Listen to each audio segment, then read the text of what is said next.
Welcome to the Keeping It Teal podcast. We are the CCU sports podcast that truly keeps it teal 24/7. I'm your host, Hunter Santiago, and I'm joined today by my two co-hosts, AJ Moran and Jay Largent. This just in, Vasco is him. I don't know, boys. I really don't know how this man is doing it. He's a freshman transfer from Kansas who he beat Old Dominion. I was a little, worried. The first half wasn't beautiful against Old Dominion, but he came out and played fairly well, I have to say, against Texas State in that first half. The first three quarters looked pretty dang good. I thought we were putting the absolute beat down on this team who, correct me if I'm wrong, they're like a top 25 offense in the country leading into this game, which is insane. Both of us are 6-3. Both of us are looking to win the sides of our conference and stay in it.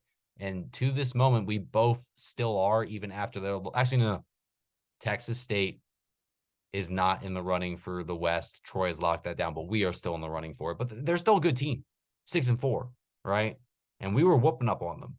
That fourth quarter, however, that was really disappointing. I don't know. I could go on and on about how disappointed I am for us giving up points to their backup quarterback, who is also a fairly good transfer. I know both of their quarterbacks are Power 5 transfers they got at Texas State, but still, I was very disappointed in that. I know Tim Beck addressed that in the post or the press conference after the game. So I'm glad that Tim Beck sees what I saw and how disappointing it was that we gave up multiple touchdowns towards the end when we should have been kicking their butt. But overall, hey, Vasco played very well for the most part. The team rallied around him. We went in. We got a dub against a top 25 offense and a very competitive winning team that's going bowling as well in the Sun Belt. So, hey, I'm happy to get a win. Excited to go into on the road playing Army this week. Excited to see what Vasco gets to do as he is the starter this week. But, hey, let's start going into the Texas State review before we jump into Army. AJ, what do you have on this Texas State game that I haven't covered? Yeah, I mean, you covered a lot of it, but there is a lot to break down in this game. The Chants are hot, but at the same time, in that fourth quarter, they were not. This was my genuine reaction here to this Texas State game. Gotta love Chauncey there. I'm feeling festive today. I got the American flag hat because of the Veterans Day game, and we got the United States Army this week. Before we get into that, let's talk about this Texas State game. On the good side of things, again, win to win. It got a little ugly towards the end. But win to win, we killed the time of possession, kept it clean on the penalties. Those are all good things we need to do. But special teams, we missed an onside kick late that made things again more scary than it needed to be. Defense, they were kind of shaky in that second half, right? And I remember when I was texting you guys mid-game, and I said, I guess defense is optional this game because there were just certain times where they would just walk down the field and score right away. Again, there was that weak finish, made things a little bit more scary than they needed to be, but they found a way to hold on. Offensively, we threw the ball better. I know we were talking about how Vasco needed to throw the ball better in order to win this game, and he did that. And again, we were really good in the first half, but it's almost like we forgot how to play football in the second half. We scored like a touchdown early in the second half, but then that was basically it other than like a field goal late. And then, on the cons, again, super slow start. I keep saying it every week. You need that hot start. It was super slow.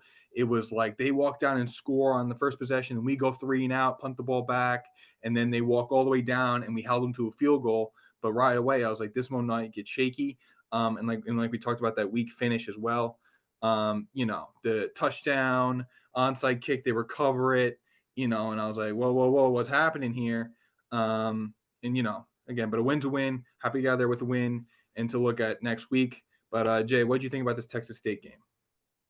Obviously, as Coach Beck said, we played really well the first 3 quarters and kind of let them back into the game, which was kind of a little disappointing because we dominated them most of the game. And for this coming week, we got to play like we did the first 3 quarters of Texas State, because if we don't, Army's going to come out red hot. It's senior day for them, their last time ever playing football for some of these guys, and they're going to give us their best shot, and we're going to have to be able to take it. If not, we're going to come out with a L at West Point.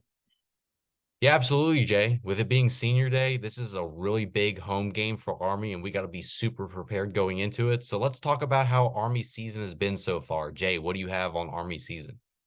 Obviously, they're 4-6. They're already played 2 Sun Belt teams. They played them very close, and we're going to be in a dogfight for them. Like I said, it's their senior day. Last the last time some of these guys will ever play football before they go off into service. And we respect the military really well in this podcast, and we're going to have to be able to take their best shot because they're going to come, and I want to see how the offense responds after a good game, but a little disappointing finish to Texas State. AJ, what you got? Yeah, so for me, there's a couple things to look out for with this Army team. Their record says 4-6, but being an independent school, it's tough to sometimes tell what that 4-6 really means. You know, you play a bunch of Power Fives, Group of Fives, or a bunch of different teams, so it's tough to tell how good this team really is. So, but some things to note: Coastal is 1-0 all time, with that being last year's game in Conway. But a fun fact I pulled out of there is that Coastal's 1-2 all time when playing in the Empire State of New York. They're basically going to be in my backyard this weekend. I might be up there. And then some other things to note is that it's a different style of offense than your traditional Army team kind of runs. So that might throw a wrench into some things. They're top 25 in the country in rushing yards per game and passing yards allowed per game.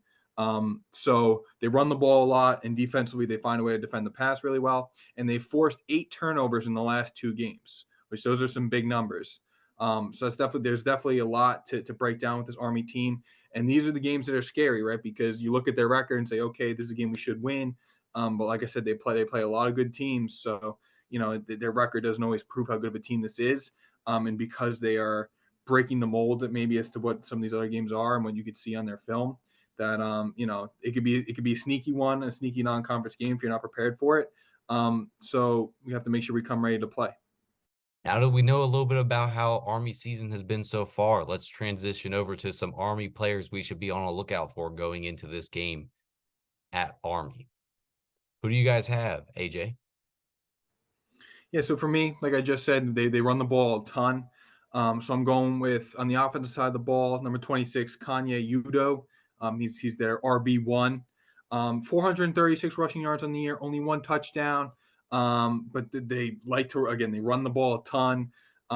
So I'm looking for, this is going to be a guy you're going to have to know where he is, and you're going to have to make sure you stop him at the line of scrimmage. And defensively, I'm going with linebacker number 31, Leo Lowen this week. 76 total tackles, but he's a menace on the field. 4.5 tackle for loss, 3 sacks, 4 forced fumbles. A guy that's always attacking the football. So those are 2 guys I have. But Jay, who do you have this week? Obviously, we got to watch out for QB Bryson Daly. I mean, he leads the team in passing and rushing, and as we've seen before, we're not really good at mobile quarterbacks, so I want to see how the defense is going to respond and contain the QB. So if not, we're going to be in a long day against the Black Knights. And on defense, I have Caleb Fortner, a linebacker, and he's second on the team in total tackles with 56.5 tackles, 2 tackles for loss, and a sack. And if we don't block him, he's going to have a field day on our offense, and we're going to be in a dogfight with the Black Knights on Saturday. Now that we know about some players to look out for on Army's team, let's transition over to how Coastal Carolina can beat Army this weekend. Jay, what do you got? Obviously, we're going to have to start strong. It's senior night for them. It's going to be a very emotional game for them, and we're going to have to come out very hot like we did against Marshall and also against Texas State, and we're going to have to do that for 4 complete quarters. If not, we're going to come out with a loss because we're going to be given their best shot, and we're going to have to – these 2 tough games down the stretch are going to be very determinal of how well our season is going to conclude. AJ, what do you got? Yeah, so for me, I'm going to be the classic broken record this week. Number 1, stop the run in all caps here, exclamation point, bold it, underline it, stop the run. Again, these guys put the ball on the ground a lot, and it all starts with the run, right? Obviously, they're going to pull it out. They're going to throw the ball sometimes, but you have to stop these guys on the ground if you want any shot in this one. And again, underline it, exclamation point it, bold, underline, need a hot start and strong finish. I say it every week because they refuse to do it every week. Again, especially on the road, you need a hot start, right? Take the home field advantage out of it a little bit. Get yourself some momentum. Get yourself settled in. And again, the past 2 weeks they have not done that, and it's made things more shaky than need to be.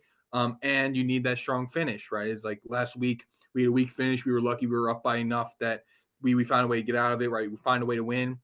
But having that strong finish is super important, especially as you play these better teams, because better teams will find a way to beat you if you let them hang around. And then again, it's just staying disciplined, staying locked in, right? Let's keep the penalty flags minimum.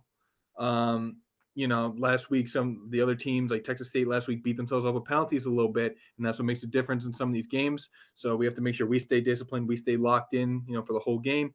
And again, if it's Ethan Vasco this week, which now we know he needs to be him again. He needs to deliver, and can continue doing what he's been doing. And then I think if we could do those things, then we're in pretty good shape for this upcoming game. Now that we know what it will take for Coastal Carolina to beat Army this weekend, let's transition over to Coastal Carolina players to watch. AJ, who do you have? Yeah, so I'm going with the back-to-back pick this week. Got to have it. Wide receiver Sam Pinckney. I went with him in last week's game because he was a big-time impact. He was a big-time impact in the Texas State game, so I'm looking for him to keep it rolling. Last week, 6 catches, 81 yards, and a touchdown. And he broke the NCAA record with 55 straight games with the catch. So good for him. And I'm looking for him to continue that streak and be a big-time impact for us on the offensive side of the ball. And then on defense, I feel like you got to go with Clayton Isbell. I mean, last week, 11 total tackles, 5 solo, 2.5 tackle for loss. This is one of those guys you basically have to pick every week because he's just a menace out there. So I'm going to go with him this week, and we're going to have him really command our defense. Like I said, you have to stop the run, but a lot of teams that lose to like your Armies and stuff like that, what happens is they get so run focused that when they pull it out, then they get that big chunk like pass plays and stuff. So you need guys on the defense side of the ball that are going to command your defense and are going to point that stuff out and keep you disciplined and stuff like that. So, but Jay, what do you have? Obviously, our guy, Ethan Vasco. I want to see what he does. He's the hot hand. I want to see how well he's going to come into a very hostile crowd, very emotional game going up to West Point playing the Black Knights. I mean, last week he was 17 of 27 for 145 and 2 touchdowns. I want to see how well he can perform again in his third start. And obviously on the defensive side ball, you got to pick him again, Michael Mason. I mean, he's been a menace in the backfield. He was second on the team in tackles last week against Texas State with 9 total tackles, 1 tackle for loss and half a sack. And he's been a very good addition to the Black Swarm, and I want to see how he continues to perform each and every game. And now that concludes our preview for the Army game this weekend. And we will now move on to another week of the Sun Belt Pick'ems. And my, oh my, me and AJ were tied for first last week. AJ is back up to the top, but it has all gone to turmoil because we are all one on top of the other when it comes to the records. AJ, 20-7, me, 19-8, Jay, 18-9. AJ went 5-2 last week. I had one of my worst weeks going 4-3. And then Jay went 6-1. So it's crazy. It's exciting. And this week we have the most picks since we started this podcast a few weeks ago, 5 podcasts in, with 9 possible picks to change the entire outcome of this race. If any of us 3 can come out of this week with only 1 loss and the rest of us get 3 or more, that individual is probably going to begin to run away as the season comes to a close with only 2 games remaining per team. All right, let's get into this. ULM at Ole Miss. AJ, who are you taking? Yeah, this is a tough one. We have one of the better SEC teams here against the worst team in the Sun Belt. That's hard to accomplish, by the way, being the worst in the Sun Belt. In Oxford. So I'm gonna have to go with Ole Miss this week. And I'm just hoping that I think ULM is hoping that they could just get out there in one piece in this one. This one might get really ugly really fast. But I'm looking to add another win onto my record here. Going with Ole Miss this week. All right, Jay, are you riding with Ole Miss or are you taking the extreme underdog here with the worst Sun Belt team to date? Obviously in Oxford, you got to go with Lane Kiffin and Jackson Dart. I mean, hotty toddy, I got him winning big over at ULM. Looks like the entire Keeping It Teal podcast group is going with Ole Miss this week, and we'll ride to Another game, our second pick of the week, is a Mississippi battle between USM and Mississippi State. AJ, who you taking in this one? Yeah, another tough one. We got like the second worst team in the Sun Belt playing an SEC team that's like average. Mississippi State actually does have a little head coaching thing going on. They got some problems there in Starkville. However, I don't think that's going to impact them enough for them to fumble this one. So I'm going to have to go with Mississippi State this week. AJ, that is probably the best pick to make in this situation, even with the loss of their head coach. Jay, are you rocking with that same sentiment here? I am obviously in Starkville. I mean, they've had a tough week losing their coach, but I'm going to say it. I'm going to need more cowbell, and there's going to be a lot of cowbells going in Mississippi State big over Southern Miss. Alrighty, the Keeping It Till podcast sticks together again, picking back-to-back SEC teams from Mississippi. We also got another SEC team to cover later in these pick'ems that is playing against the Sun Belt teams. This is an interesting week of football for the Sun Belt. Now we go to our biased game of the week, Coastal Carolina at Army. AJ, what do you got? Yeah, not going to spend too much time at this one. I might be, like I said, at this one in person, which is nice. But again, I think if Coastal does all the right things, they should be able to win this week. And it is a really, really important win because you need that momentum to carry on, especially for next week's game. So give me the Chants. Jay, are you picking against the Chants this week? No, I'm going to go Chants big over the Black Knights. It looks like 3 picks in a row. The Keeping It Teal podcast is sticking together. I'm rocking with my Chants. I'm riding the hot hand that is Vasco's winning streak so far. I understand it's only 2 games, one against an Old Dominion team that just got whopped by Liberty, but that win over Texas State, in my personal opinion, is a very, very solid win for a freshman transfer like Vasco. I'm excited to see his progression continue against another solid team in Army. So yeah, taking the Chants. All right, our next matchup is a big matchup when it comes to can Coastal make the conference championship on the east side. If Appalachian State loses the JMU this week, but then beats Georgia Southern the following week, even if Coastal was to somehow lose the JMU, Coastal would still win the East. So this is a big game where Coastal fans definitely want JMU to win. So let's see, AJ, what are you taking in this one?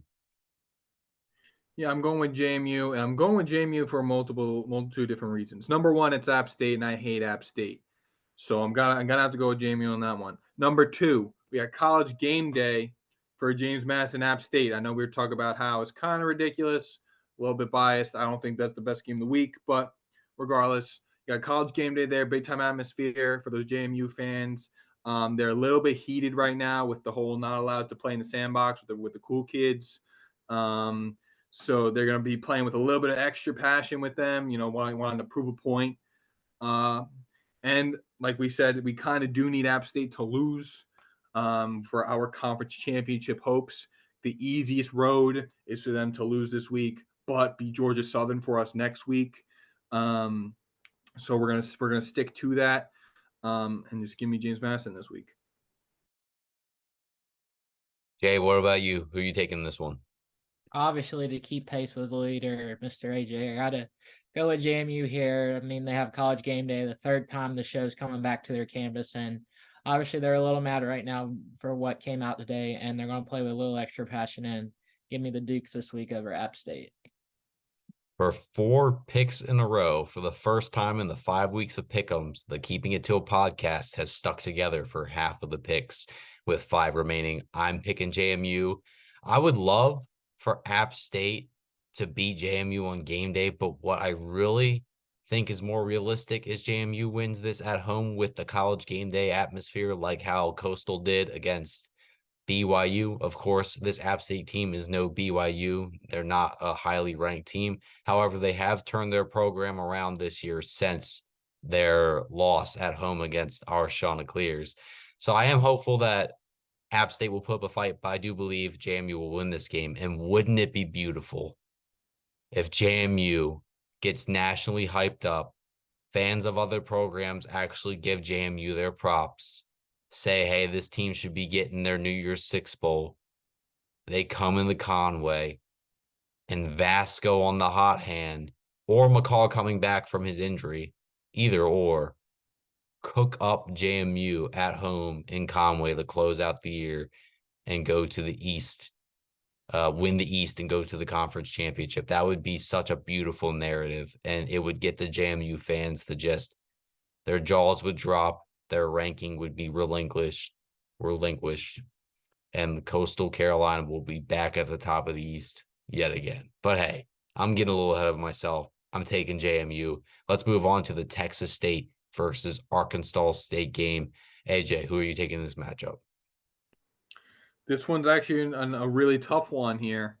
I really want to go with Texas State in this one, and I think that's what I'm going to do. But Arkansas State's a sneaky one in this week. I think this is one of those games you could look back on that could make or break, right, some of our records, because you have, again, two decent teams. Arkansas State obviously proving that they are a better team this year, and Texas State obviously both these teams are proving they are better teams this year than they have been in the past, and that they can play with the big kids.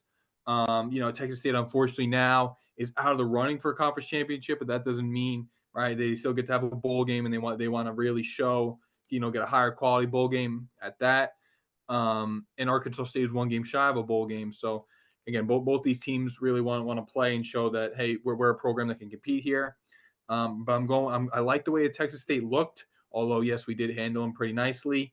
So I'm going with the Bobcats. Jay, what about you? Obviously, short and sweet. I can't go with the Red Puppies here, so I'm going to go with the Texas State Bobcats, and I see them handling the Red Wolves pretty handily here after a disappointing loss in Conway last week to our Chanticleers. Yeah, correct me if I'm wrong, but I believe their backup is Hornsby for Texas State. Yeah, if that guy's the one who's starting and he can do what he did to our defense in the fourth quarter, they're going to cook Arkansas State alive. That guy played like he was going to win a Heisman in that fourth quarter. I mean, it was nuts how much energy he brought to that dead offense that couldn't score anything since the first drive of the game for them. So, yeah, no, I think if they stick with Hornsby, they have a real shot to absolutely beat the crap out of Arkansas State. And yet again, now 5 picks in a row, the Keeping It Teal podcast is standing pat together, which would keep AJ in the lead by 1 over me and me 1 over Jay. All right, let's see in these last couple picks if anything will shake up. We got Louisiana at Troy. AJ, who are you taking? I am taking my Sun Belt West champion Troy Trojans in this one. We will talk about in the next segment here a little bit, but I'll give you a little quick glimpse into it. Troy has now clinched the West for the Sun Belt. So they will be playing in the championship game against whoever comes out of the East. They're at home, right? Another big game, keep momentum for them. The Cajuns have had a rough couple weeks. They're a team that started off pretty hot. Hunter picked them as his East champions at one point, or West champions at one point. They were a team that started out hot, and we thought that they were a team that was going to be like, hey, maybe Louisiana can still compete in this conference. And then they've had a rough couple weeks, so it's been unfortunate for them. And I don't see them turning it around this week at least. So I'm going with Troy. Jay, what about you? Obviously, home field at the Vet. Give me the Troy Trojans big over the Cajuns. I'm also going with Troy. 6 picks in a row. The Keeping It Teal podcast is standing pat. Let's move on to the next one. Marshall at South Alabama. AJ, who are you taking? Yeah, so now that I'm thinking about it, I'm thinking that you guys are just copying me because I'm elite at these picks, but it's whatever. This game again is another tough one because you got another battle of mid here, 2 5-5 teams going against each other. So it's like when I was looking at this game, I was like, what do you even? It's tough, right? Both these games obviously both these teams want to make a bowl game, right? They're right on the brink, right? You got 2 games left to do it. and both these teams have had like semi-rough seasons, right? I mean, South Alabama, but the reason why I'm going to go with South Alabama this week is they have looked better, in my opinion. Marshall's at the bottom of the East right now. Like I said, start off hot, has been a really rough handful of weeks for them. It's going downhill. And South Alabama, at least, has shown to me that they are a little bit better, and that they are truly an average team. Marshall, I'm not even sure what they really are yet. So I'm going with actually the Jaguars this week. Jay, how about you on this one? I'm gonna shake it up this weekend after a very good showing in their remembrance game. I'm gonna go with the Thundering Herd in this game. After a QB switch with Cole Pennington, I see the Thundering Herd getting win number 6 on the season against South Alabama. I'm going with Jay on this one. I originally going into this picked Marshall. I really like what they did against Georgia State, which is Georgia Southern, which is one of the more complete teams in the Sun Belt Conference outside of your JMU. They came in and they beat Georgia Southern last week. I was pretty stunned. I was expecting Georgia Southern. We all picked Georgia Southern in that game to crush Marshall, and hey, they were resilient. That was a very different team, in my personal opinion, than the team that came and played in our Coastal Carolina Chanticleers. So, hey, I'm rocking with Marshall. So, AJ, you're the lone wolf here. Let's see if that pays off for you or not.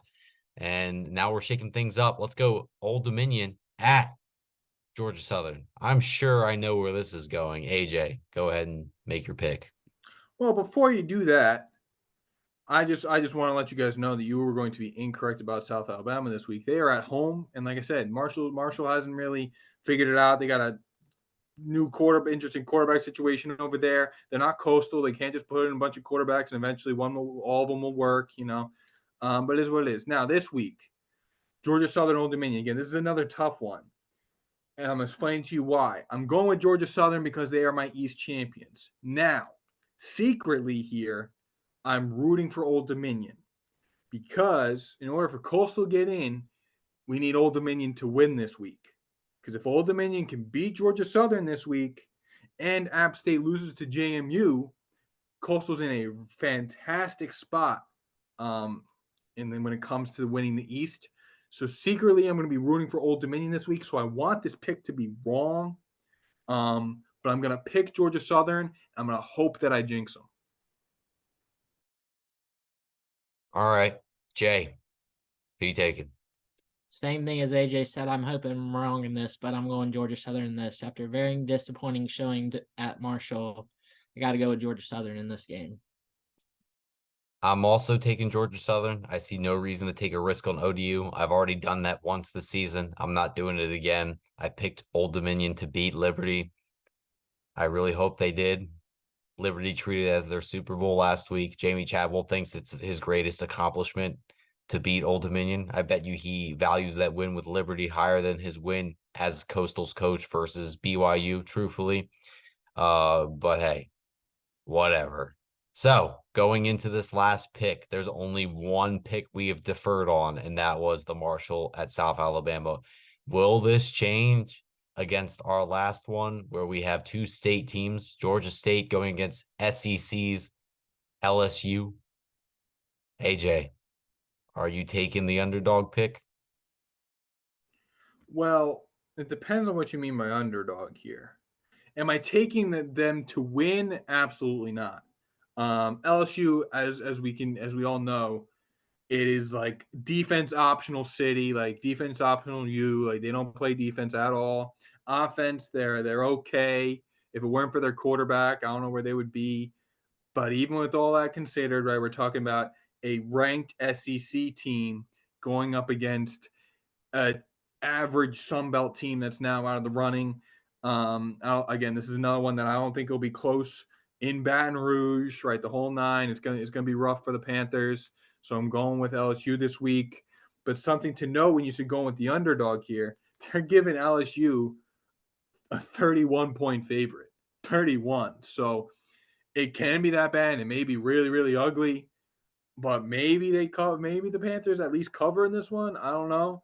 But like I said, this one's going to be another one of those where all these non-conference games are going to be pretty ugly. Give me the Tigers. Go Tigers. Jay, who are you taking? I'm going to say it's going to be a rough night for Chad Staggs and Death Valley Inn. So give me the LSU Tigers big over Georgia State. Like I said before Jay's pick, go Tigers. And we're going to leave it at that. And that is the end of your Sun Belt pick'ems for this week. It looks like it's really going to come down to the Marshall versus South Alabama game as the differentiating decision on where these standings go for next week. AJ could take the lead by 2 or more. Actually, no, just by 2 on me and 3 on Jay if he gets that win, or we can go back to an AJ and Hunter tie. That's the only real options here, plus Jay being down by 1. So we'll see.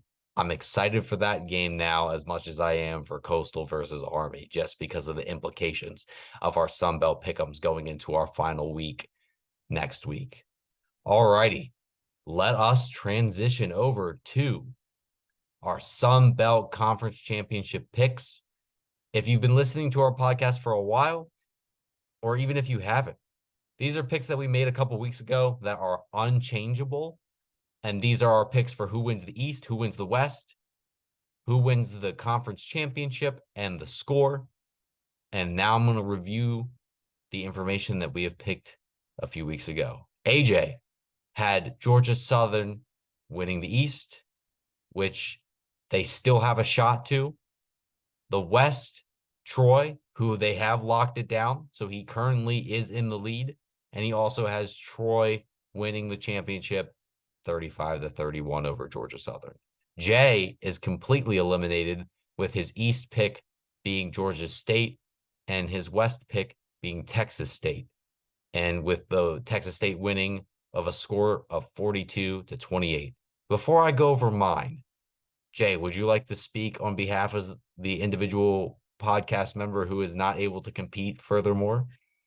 I'm very disappointed in my 2 picks. I thought they would do me a little better, but I'll do better next year. That's all I can say. Got to go back to the drawing board and get better.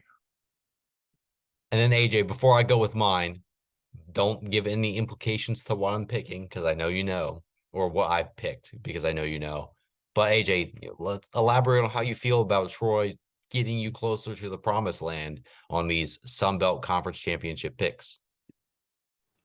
Yeah, I mean, it's, double-edged sworded here. Obviously, yes, I picked Troy and I was correct because I just saw this team as the best team in the West. But I'm gonna say Texas State made it a little bit interesting. They maybe had a shot of it, but at the end of the day, right there, Troy's just the best West team. They were going for it, and I didn't see anybody really beating them in the long run. And on the East side of it, like you said, Georgia Southern still has a shot in this, but it's getting really mixy in the East. So I'm interested to see who does come out with it. But yeah, I mean, I got half of it right, and I might have the whole thing right. So I'm gonna say I'm feeling pretty good about this one. And again, I call it like I see it. I'm just built different. It is what it is. All right. Thank you for that, sir. Well, yeah, I'm excited to see where it goes. Obviously, AJ already knows he has a lock on the West, and that's not going to change. I picked for my West winner to be Louisiana.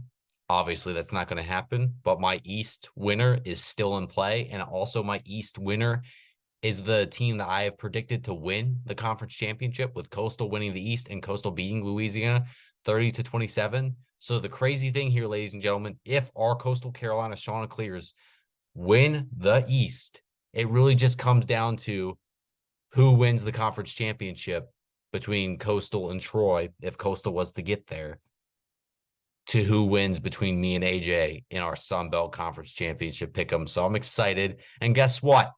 At the end of the day, if AJ somehow does win and Coastal does make it there, he picked against our Chanticleers on the Keeping It Teal podcast. So, yeah, sure, you can brag, dude, but you're going to have to live with that.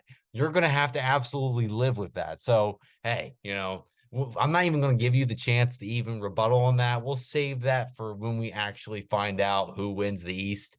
But hey, No. oh, oh, I'm rebuttaling here. all It's right. not what it looks like. Listen, It's when not what we it looks called like. it, Then what does it look like? no. Here's what it is. When we called it, Coastal was 0-2 in conference. I am always being optimistic, but at the time, it definitely did not look like it was a high possibility. So I picked Georgia Southern to win. Now, if Coastal comes out of the East and happens to lose to Troy, it's not because of me, right? I had them beating Georgia Southern. If I had Troy playing Coastal, then it would be a different story. But I didn't have Coastal in the mix, so it's impossible for me to be at fault for this one. I think you're just putting words in my mouth. That's how it is. Let's get our unbiased opinion here from our third host here. Jay, what do you think about that rebuttal from AJ? Obviously, I'm going to say it's best man win if both your teams make it to the conference championship, and whoever wins is going to have bragging rights over the other. Feels like such a safe answer. You're not going to talk about how he's picking against the Chants at the end of it. Yeah, I'm very disappointed in our president, firefighter, our hero. I mean, I expected more out of you, AJ. I'm very disappointed. That was what I was looking for. That's what I was looking for. All right, ladies and gentlemen, that concludes our Sun Belt Conference Championship picks. We'll elaborate more on these after the season ends. So I'm excited to see how this plays out. Let's transition over to our next segment and our final pick segment, our college football playoff top 4 picks. This is another bi-weekly segment that we have. This is the last time we get to change who we believe our top 4 will be. So this has to be the 4 that we truthfully, at the end of the day, believe are making the college football playoffs. I'm going to go ahead and read to you all of our picks that we made last time, and then I'm going to give all of the guys a chance to change their picks.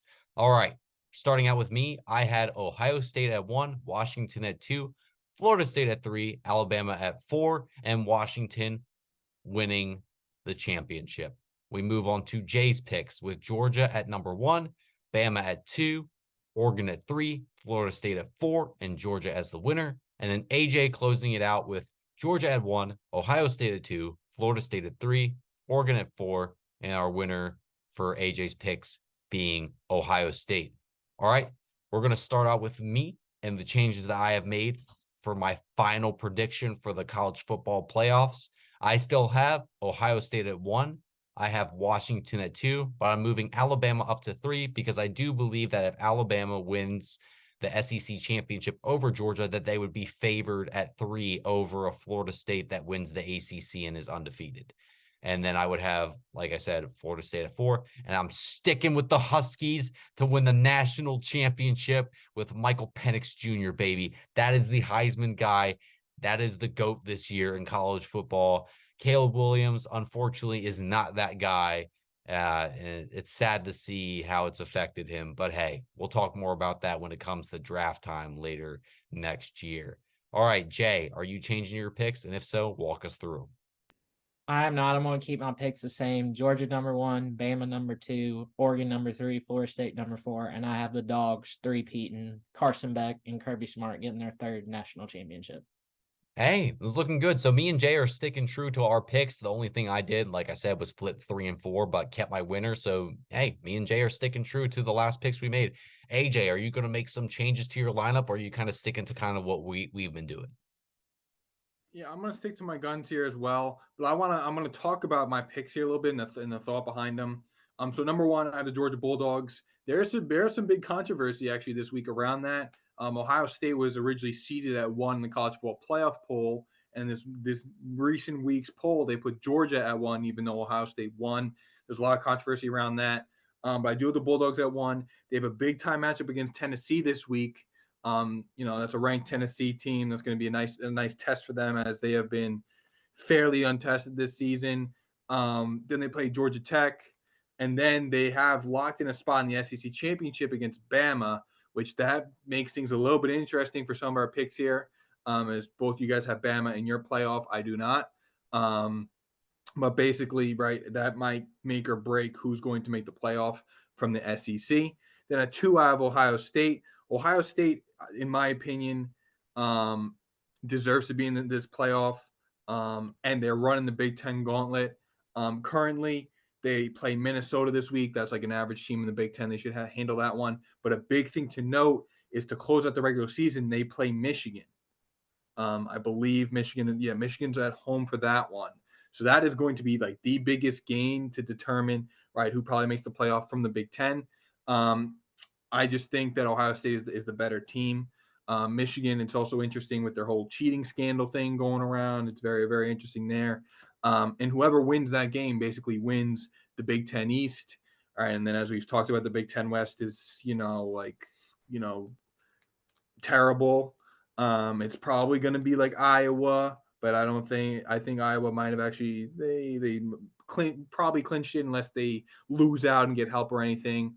So it's most likely going to be Iowa on the West. So I'm going with Ohio State in that one. Florida State is an interesting one.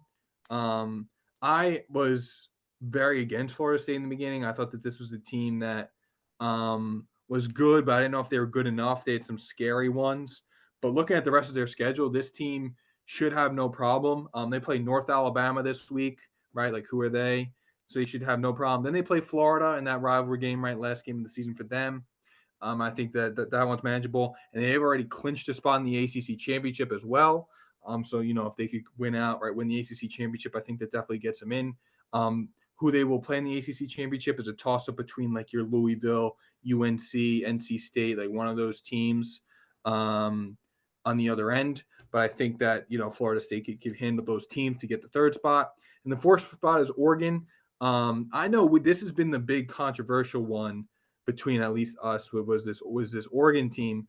But for me, Washington plays, I think it's like Oregon State this week. Oregon State's a decent team. I could see Washington losing that one. But if they don't, then so be it. Oregon's got Arizona State this week. Then they play Oregon State themselves. And then Washington closes out against Washington State. So again, you have like rivalry games and stuff. But all that aside, right, the big thing that I've been mentioning here is I could see these teams meeting in the Pac-12 championship, right? And if Oregon beats Washington in the Pac-12 championship, they might be both one-loss teams, but they'll give Oregon the playoff bid with them being the one-loss team that won the Pac-12 championship. So that's why I have my 4. And I have Ohio State winning the whole thing. But there are definitely some other teams I could see that we're not talking about that could sneak in.